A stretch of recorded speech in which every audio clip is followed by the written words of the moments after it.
Like one of the funny things I witness during the work I do, if I speak against Netanyahu, a Jewish guy will send me emails saying, "Ah, now you show your true color." Hmm. So what? So I support Israel for years because I spoke against Netanyahu. I'm showing my true color now. Okay. Then I receive an email from somebody who is a Catholic. Aha, you are speaking against the Pope. You know what? I will never ever donate to you. I will never watch your videos. I say, okay, bye bye, take care. Then I receive an email from an Orthodox guy. Aha, the guy in the chat was insulting the Orthodox, and you did not do anything about it. You know what? You are against having icons, in the church. You think this is paganism. I will never watch your videos again. Well, okay, bye bye. So I have everybody is my enemy. Orthodox, even Protestant. Hold on, I forgot the Protestant. The Protestants even sometimes more hilarious. Aha! You talk about the Protestant. You show a video clip of a fraud, those who collect donation. This is happening in all churches, but you are focusing in the Protestant. I notice. I am not going to ever donate to you and support you. Okay, bye bye. You know. So you end like I don't know. You end with a fight with everybody, and I don't care. I say things as it is.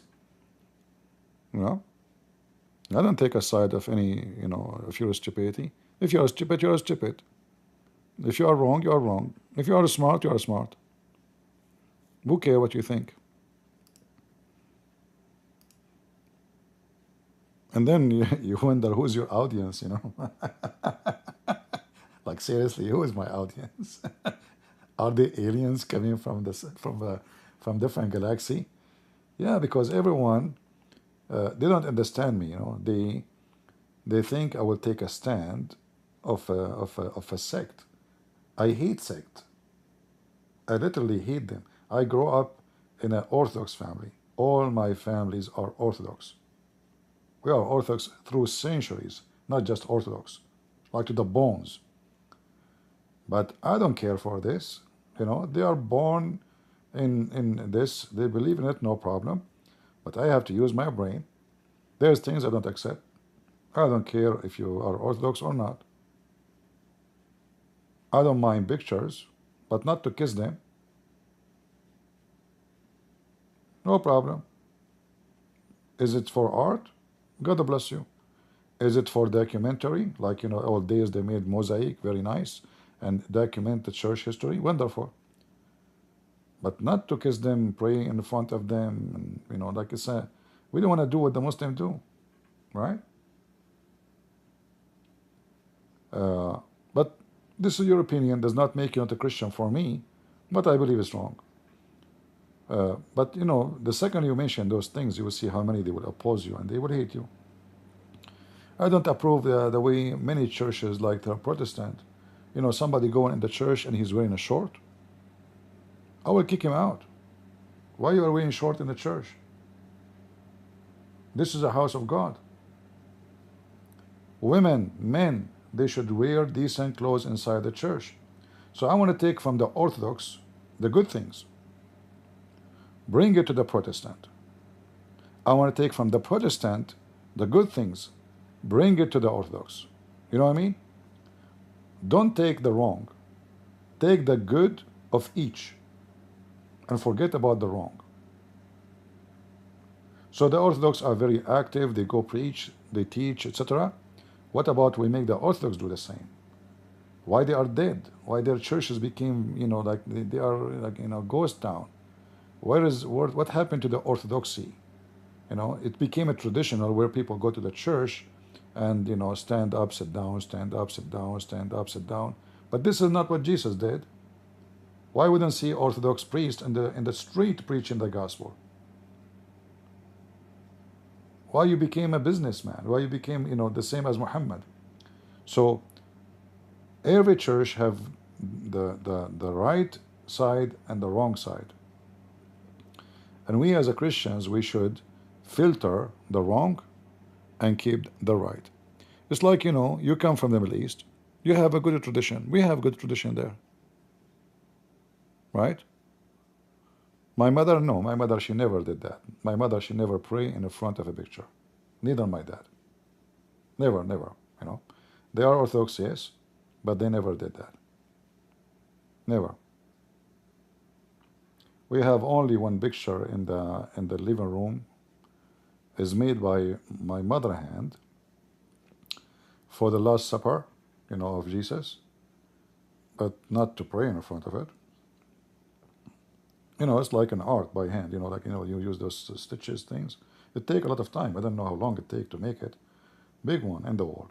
So this is made by my mother, but I never saw either my dad or my mother praying in the front of a picture. Never happened. Yeah.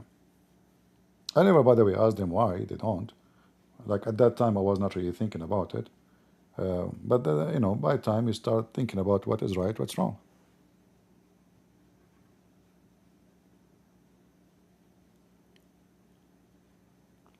So take from every, what is benefit for us as a Christians,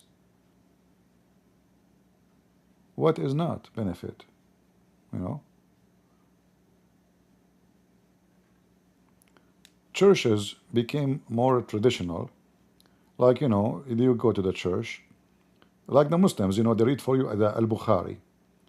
Prophet Muhammad said this, Allahu Akbar, shish kebab, hummus, and they go home. It's like a brainwash surgery happening to you every weekend. We are Christians. The Lord, He taught us the wisdom. And the book of God should not be repeated as words only, should be understood. There's a huge difference between understanding and memorizing. So what happened in many of those churches, sadly, they are acting the same as the Muslims. Sit down, stand up, repeat those words. The same as the Muslims, we are doing the same. But this is not what Jesus used to do. Go and read every speech of Jesus. Who sat down and who stood up? Nobody. Seriously, right? Who is the one who hold, those, what they call them? The one they give nicest smell? Nobody. Like, did Peter do that? So they became more into tradition instead of being more of servant of Christ. So the priest, he become a business, a professional person who do profession of repeating habits. When the reality is they should be preachers, teachers, and their job should be in the street, not just between walls. Right? I remember once a bishop. He's a retired bishop, actually, very old man. Actually, I respect him. He's a very nice person, and he wrote many books too. He's a genius person in in knowledge about the church and the history. Like, he's like a dictionary by himself. He said to me, "My son, what you are getting from this?" He mean speaking against Islam. So I said to him, how many Muslims left Islam since you start your mission? He shake his head. He said, none. I said, okay, ask me the same question. He went silence. So he's asking me, instead of encouraging me to do more, we support you, etc., what are you getting from this? Shouldn't you encourage me?